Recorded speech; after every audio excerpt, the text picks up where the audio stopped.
पुण्यापासून अवघ्या 25 किलोमीटर अंतरावर असलेले हे श्री कानिफनाथ महाराजांचे मंदिर. हत्तीच्या कानातून महाराजांचा जन्म झाल्यामुळे यांचे नाव कानिफनाथ पडले. बोपदेव घाट चढून आला की लगेच डाव्या हाताला कमानीतून आत गेल्यावर कानिफनाथ डोंगर लागतो. 2 व्हीलर आणि 4 व्हीलर गडाच्या पायथ्यापर्यंत जाते, त्यामुळे ट्रेक करायची गरज नाही. जवळपास 100 पायऱ्या चढल्यावर आपण मंदिरात पोहोचतो. येथे तब्बल 24 वर्ष कानिफनाथ महाराजांनी तपश्चर्या केली होती. मंदिराचे वैशिष्ट्य म्हणजे गाभाऱ्यात जाण्यासाठी या 1 फुटाच्या चौकटीतून प्रवेश करावा लागतो.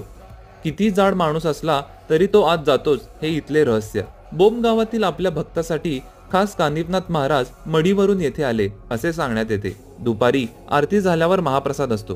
पावसाळा असल्यामुळे अतिशय निसर्गरम्य वातावरण झाले आहे. कानिफनाथ गडाच्या संपूर्ण माहितीचा व्हिडिओ आपल्या चॅनेलवर उपलब्ध आहे. कमेंटमध्ये लिंक दिलेली आहे, नक्की बघा. अलख निरंजन.